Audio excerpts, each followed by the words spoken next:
I love PlayStation. It's a big portion of my collection. As you can see, I have quite a few long box games.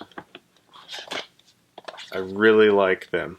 They're just very cool. The art is amazing, everything about them. But have you ever wondered, WTF is up with long boxes? Well, I'm Dave Clothier, and I'm in the tub.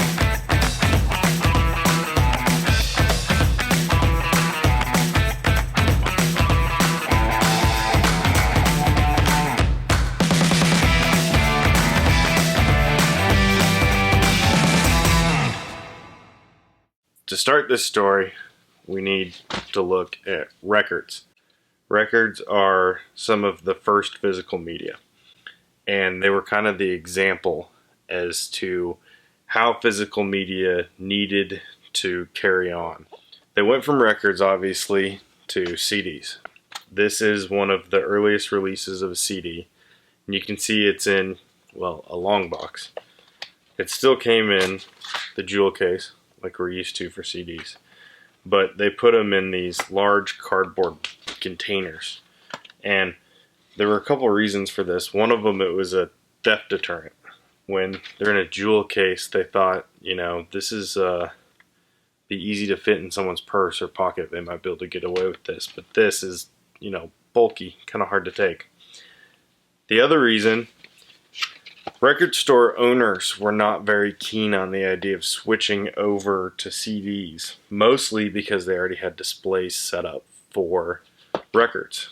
They would hold the records and they didn't need new displays. So the record companies that were making the records and the CDs were savvy. They thought, okay, let's make something that'll fit easily in their displays so they don't need to update them. So they came up with these, and they would get a few of them in there. And that way, record store owners didn't have to change out their displays and spend a whole bunch of money to invest on a format that they weren't sure if it was going to work or not, because no one knew if CDs were going to be able to take over records like they did. We already have records, large media. We went to CDs. We moved forwards into the computer era. Most of the early video games were computer games that were ported over to the consoles. So computers came in large boxes as well. So you can see I have a long box version of the exact same computer game. They already had these games with the art made, and they wanted to be able to just transfer things over. You can see that they have some of the same stuff on the back of them. Kind of the same design going. When the first consoles came out with discs, they all had long boxes. Every single one of them. They went from cartridge to CD. They still had huge, huge cases for them. 3DO, CDI, all of them had long boxes. And then it moved into the Sega CD, and then PlayStation, Saturn, and then it went into the jewel cases. When PlayStation first started out, they wanted to use this type of long box. It's plastic, it's molded. You can see there's these ridges on here. It's made specifically for the PlayStation. Unfortunately, they didn't have those ready in time.